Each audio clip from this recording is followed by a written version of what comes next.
imbaraga karuka trending n'ahantu uvuga nyine ngo uguze imodoka yo ufite afana ya coach Gael agutamo sha musa boss arangara abarozi abapfumu abagome abicanyi sha barahari muri industry udagwana na Deben ugabana na Bruce Melody bose muri kugana niki bahurizaho kuri wowe avugwa ubutinganyi akavugwa n'amarozi sindi kuvuga ngo biravugwa nyine kandi ari cyabihindura ari Jessica tuyaba yagezemo agona hano muganiza kimwe muri ibyo bintu bibiri barahari ubutinganyi n'amarozi yego wigeze biganizwa n'umuntu akazati umwe nje nago nzasaba performance ahubwo bazamakazi igihe maze muri showbiz nagari cyo kwinginga ngagari ngiye ngo zijye kunshyira kuri stage ngo ngiyewe ngo kubera yuko ngo ngiye ngo nabasabye bo bazabona ibikorwa byanjye bama amafaranga ko no kwiyumva oya ntago ari ukwiyumva niba byanga bazabyore bamwe bazajya bajya kuririmba kuri izo big stage nanjye ndirimbe mu tubari.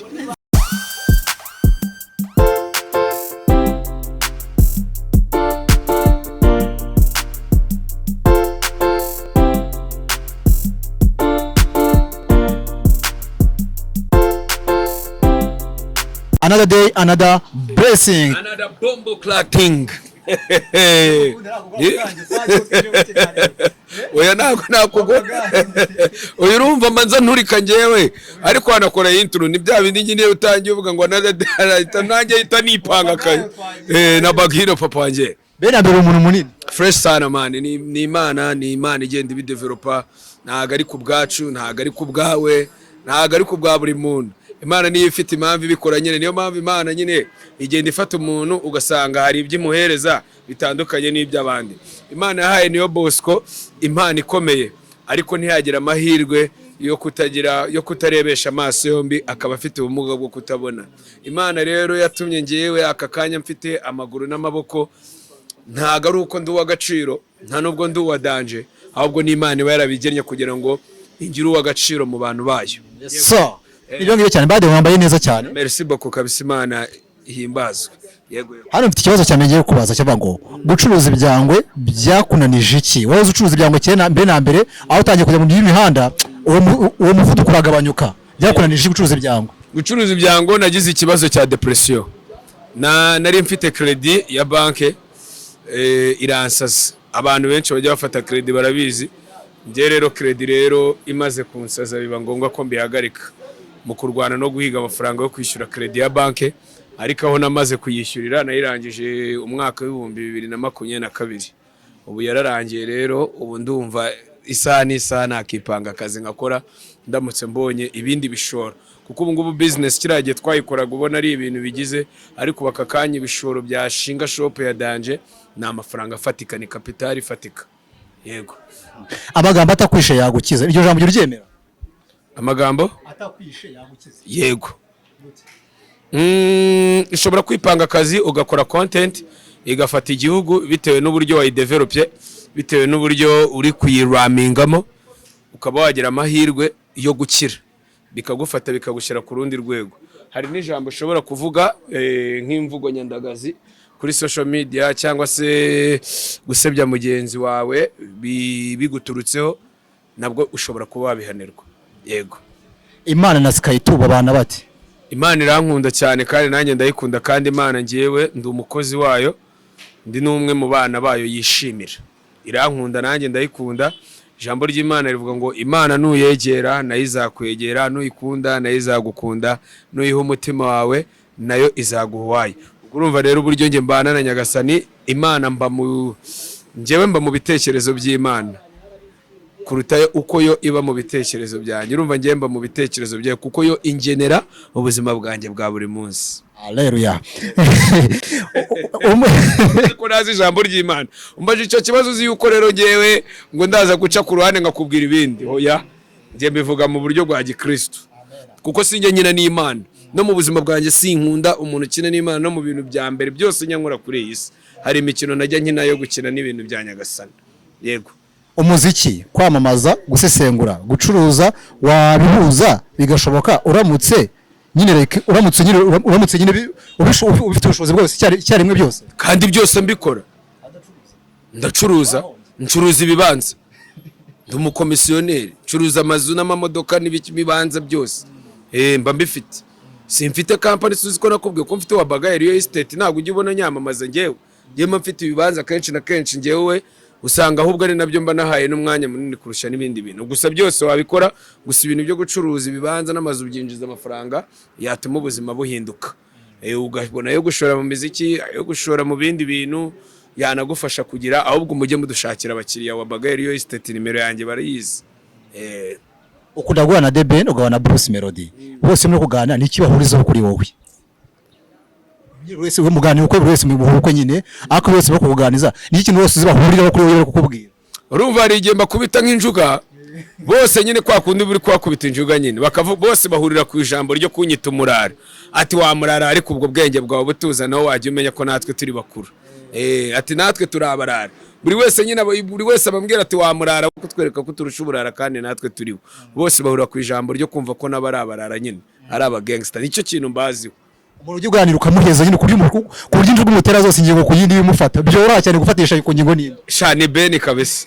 Ben wenyine we hari ukuntu Ben ahita ambwira ati wakirara we, ati reka ngewe nyine ntari burazimfatishije, ntari bireka wewe ngo kandi nyine atambwira ati ndabizi n'ubundi ntabwo twari buhure ngo tuvire maho nge nawe. Nyine we ahita binkorera, ariko Melody biragorana abashaka kuncisha hirya no hino, ariko nyine cya Ben nyine tu Ben ni umwana mwiza kabisa, ahita bikurikirana fast rwose. Injuga ziramufata zanjye, sinzi nimba iz'abandi zimufata, ariko izanjye mbona zimufata byatari.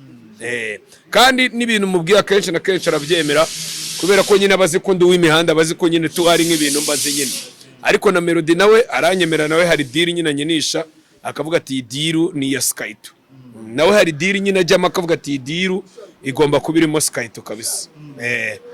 Hari icyo ugezeho kubasana muri no miss kujya TikTok cyane ngo live ngo bibicere byinshi cyane, ubifata ute ku muhanzi ureka nyine kujya imihanda cyangwa se kwitsimba? Niki kiza ku muhanzi ko ubona nk'umuhanzi nawe urabikora? Nta muhanzi wakitsimba. Umuhanzi abagomba kuba ari imihanda ahantu hose, abagomba kuba ari kuhashumika. Burana bimwe mu bintu bitsindagira bituma industry yacu akenshi na kenshi itagohinga viral.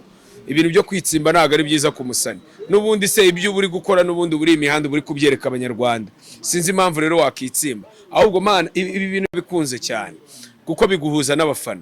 Nk'ubari nk'umufana muhurira live mukaganira bro, akakubwira icyo kwifuza, numva ari byiza cyane. Ahubwo twebwe tubimenye, abandi barabikoze kera baranabibyaje umusaruro, ahubwo twebwe niko tutanagira na monetization, ahubwo twe tujya live kuri TikTok nta kintu biri kwinjiza. Kuko birabana kubwira nese ubu ngewe sinjya mbona bira byamanigane bavuga ubusanga nta n'ibiceri bya danje, ahubwo ari mu buryo bwo kwirinda depression no kuganiriza abafana. By the way ni nabyize cyane nyine, dukeneye natwe kwiga gukoresha social media.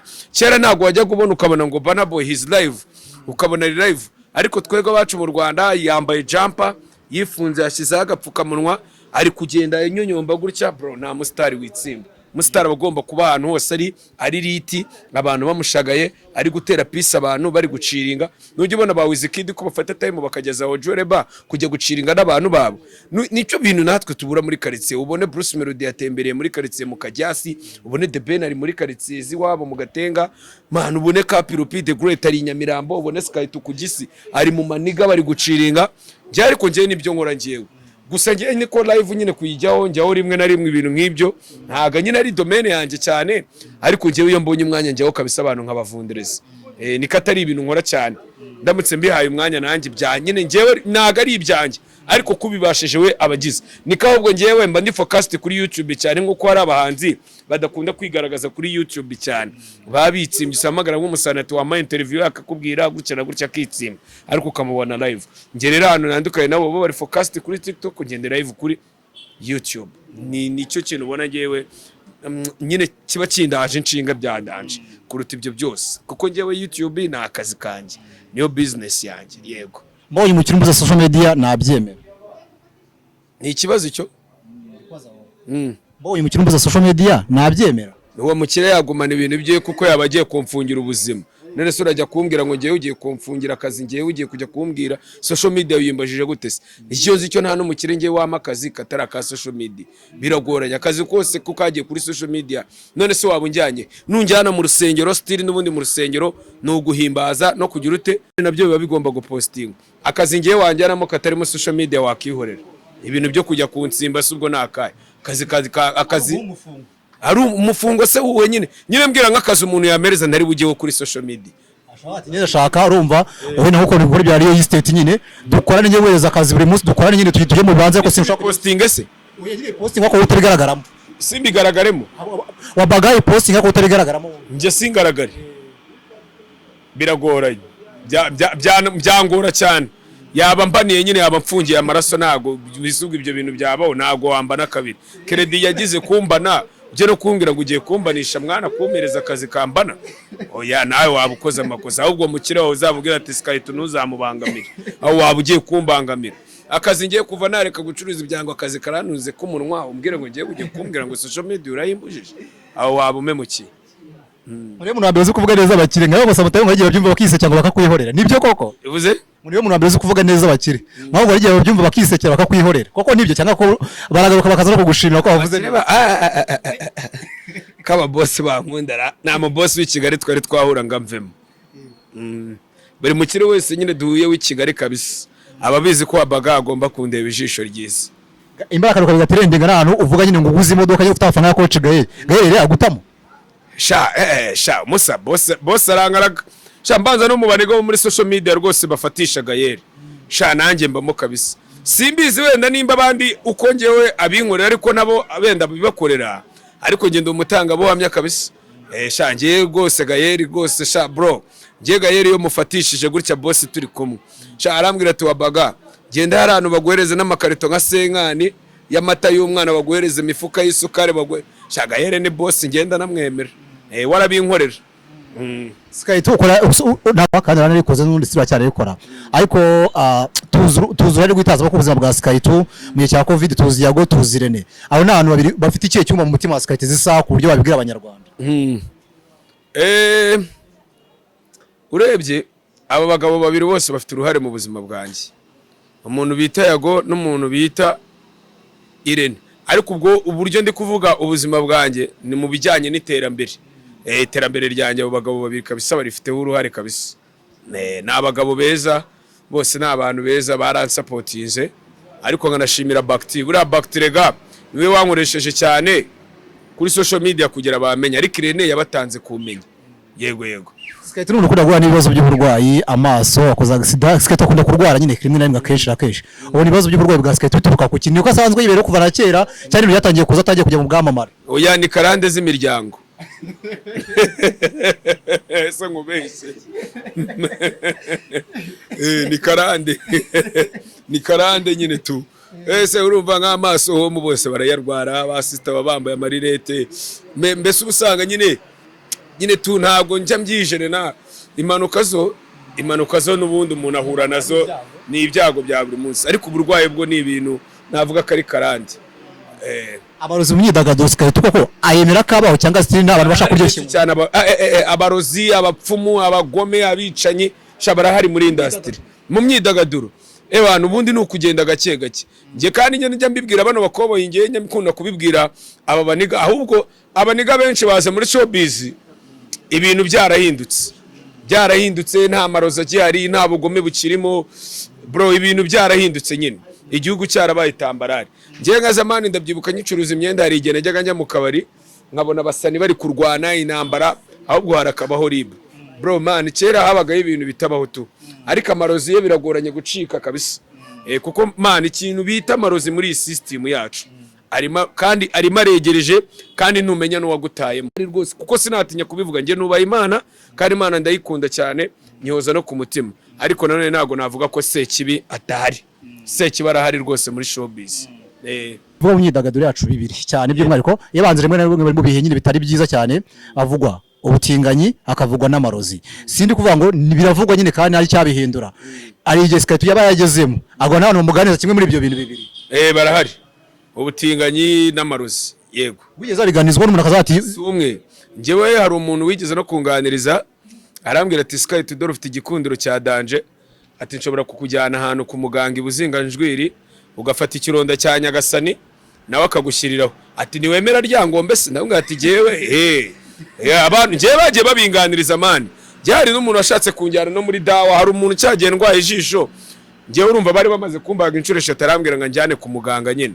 ngagenda ngangabure urumva ikintu bita kukugangabura no kujyana ku murozi nyine ku muganga nyine ubwo umuganga mvuga nabapfumu nyine ngangabure. Noneho hari n'uwundi mukoboyi nanjye wigize kumpa mapu arambwira ati hari umuniga wagukunze ashaka yuko uzamena itara. Ni izina ry'Imana kabisa. Nagiye mura nabyo cyane kabisa. Muri cya gihe natereka guduhere na tubiri. Baravuga turiya nawe n'uwacu yaza akipanga akazi. Byagiye bimbaho. Ni ibintu bisanzwe muri industry yacu. Yego.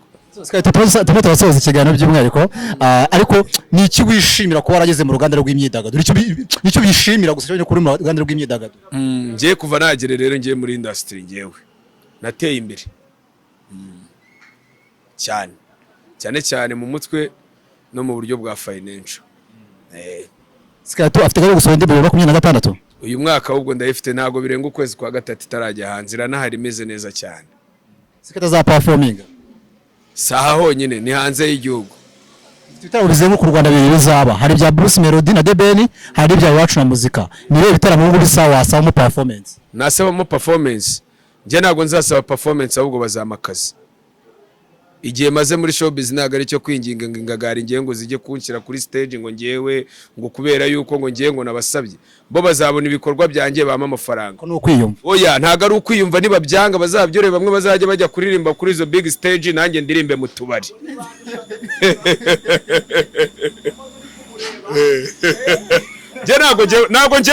Ntago nakora uburoko bwo kujya ntago najya gukora mana akazi giye katarimo ibiceri. Maze imyaka irenga 15 muri showbiz nyarwanda. Do you understand? Ngewe umwaka wa 2010 umwaka wa 2010 ngewe nari ndi muri iki kibuga. Do you understand? Nari ndimo ndikaraga.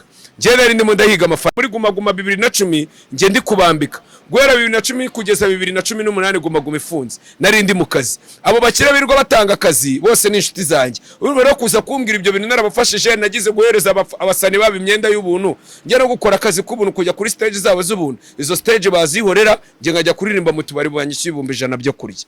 Alright, tubikoze cyane Skato wakoze cyane. Popo.